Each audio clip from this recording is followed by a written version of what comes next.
reaction. Let's hear it.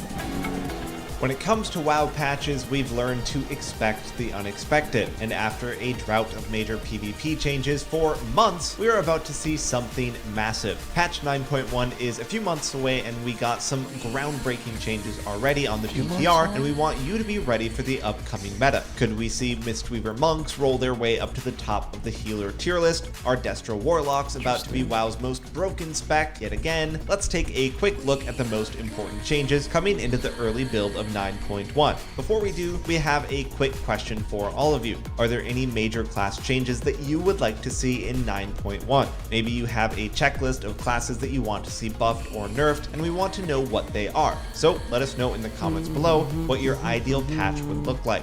And if you want to stay up to date on the meta and all important changes when the patch hits, be sure to check out skillcap.com/wow. There you'll find a library of class courses and matchup analysis made by some of the best WoW players of all time. Our team of rank 1 gladiators and professional players share their knowledge in videos. The patch lands, be sure to check out and the whole community is rejoicing due to one huge change. Heartstop Aura has been removed entirely and replaced with a new PvP talent called Shroud of Winter, which reduces the cast range of all nearby enemies by 30%. While the Heartstop removal is more than welcome, this new talent might be incredibly annoying as well, especially if you're a caster DPS getting trained by a Arthas fanboy. Moving on to Druids, there were a few changes to the AoE talents for balanced Druids, but none of them are really impactful outside of teamfights in RBGs. The biggest change overall is a nerf to the balance of all things legendary, which is the primary reason you learned to fear Convoke the Spirits. The crit chance has been nerfed on this legendary, making the Incarn Convoke combo much less scary. Now, instead of spells having 100% crit chance during Incarn Convoke, it will be reduced much lower, which is a comforting change overall. Mages have some huge changes in this build so far, and none more impactful than Kleptomania being arcane only. This PvP talent has been removed from Frost and Fire and is now arcane exclusive. Arcane also got some damage buffs to Arcane Blast and a new PvP talent called Arcanosphere. On top of that, Frost Mages got a new PvP talent called Ice Wall, which gives them a summonable pillar of ice that they can use as line of sight. When combined with a massive buff to Frostbolt damage, we can already see Frost Mages becoming as good as Fire. And as far as Fire is concerned, there were some minor changes to some of their AoE damage, but more importantly, a new PvP talent called Ring of Fire. Apparently, some dev just discovered Johnny Cash, and its ability is shaping up to potentially be broken in RPGs. On top of that, Fire got some much needed nerfs to Kindling and Infernal Cascade. Both of these passives directly contributed to how overtuned Fire Mages have been up to this point. Moving on to Priests, there have been some moderate changes to all three specs, including a new PvP talent called Improved Mass Dispel, which, according to the responses we have seen so far, its cooldown is reduced by 15 seconds. Mana cost is reduced. I mean, it's an improvement, but it's not like a big groundbreaking improvement. I have 2 priests, and yeah, sometimes it's been on cooldown, and I wish it wasn't. So you might notice it. Is not a very exciting talent. Shadow Priests got some damage nerfs with the removal of the Lasting Plague PvP talent, as well as a nerf to the Dissonant Echoes Conduit. Disc saw a nerf to the Spirit Shell talent, which up to this point was not really used much anyway, and Holy is getting a rework to the Symbol of Hope spell. Right now, it only restores mana, but in the next patch, it will reduce the cooldown of major defensive abilities for your team. While it is not entirely clear which abilities are affected yet, this might be one of the most broken changes from this patch. If spells like Divine Shield, Ice Block, and Cloak of Shadows get affected, you get the idea. Next up, Warlocks are seeing a bit of a rework in this patch, and Destro Warlocks are licking their lips at some of the changes we are seeing so far. The biggest change was the removal of the Focused Chaos PvP talent, replacing it with a passive 40% damage increase to Chaos Bolt in PvP. When combined with a 10% overall buff to Chaos Bolt damage, this means that Warlocks can now Havoc Chaos Bolt 2 targets for massive damage, something we haven't seen in quite some time. Destro also has a new PvP talent called Bonds of Fel, which creates an AoE snare that damages players that attempt to leave it. This sounds like a nightmare as a melee DPS if you need to leave your circle in order to interrupt a Chaos Bolt to your face.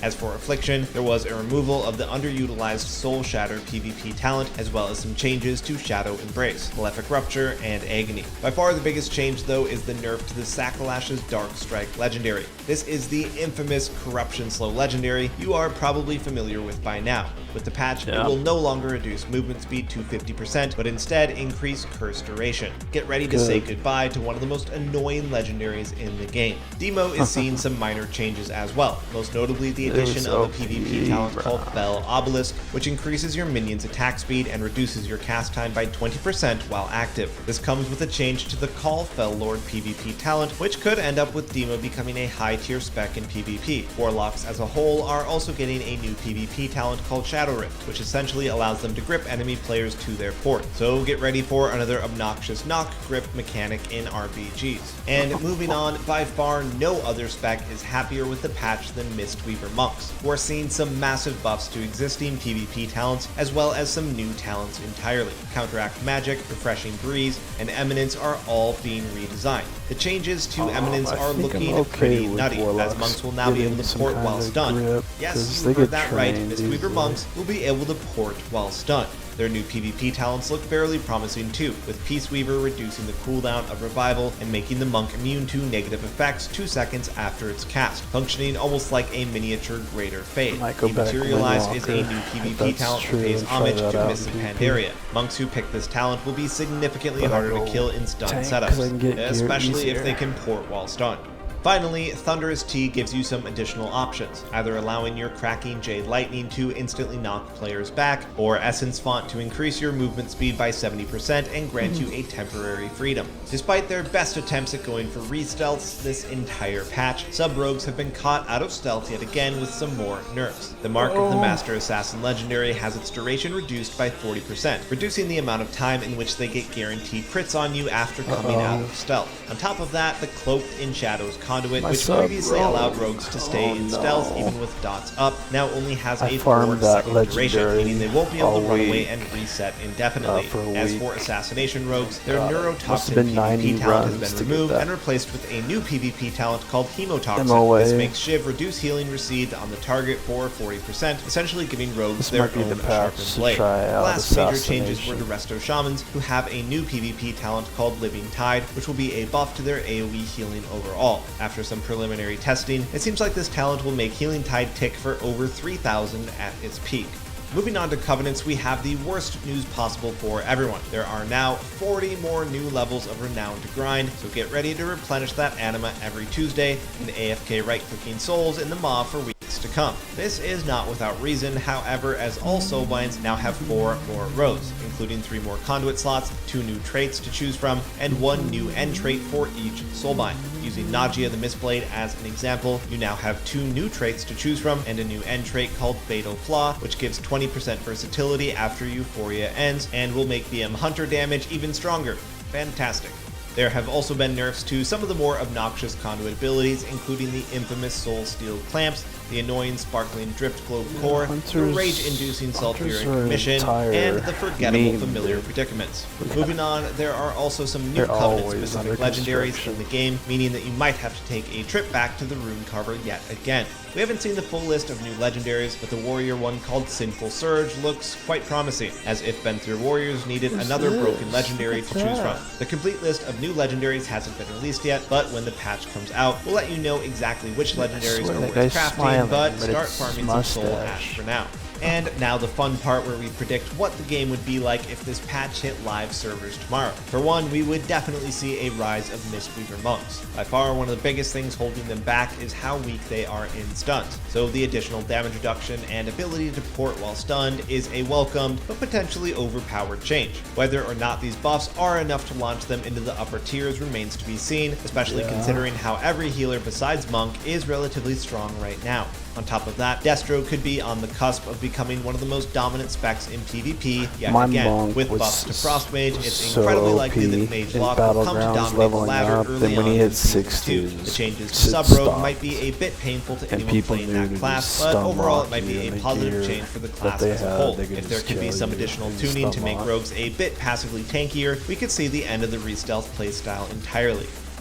And there you have it. Those are the biggest changes in patch 9.1 so far. Of course, the PTR will constantly evolve, but we want to keep you up to date on any future changes. When the patch does hit, we'll be sure to let you know all about any changes to the metagame, covenant swaps, and let you know which legendaries are worth crafting. As always, thanks for watching. If you enjoyed this video, be sure to give it a like. If you want to stay up to date on all future uploads, be sure to subscribe and turn on your notifications. We'll be keeping you up to date on any other major patch developments, so you don't want to miss out. For now, take care.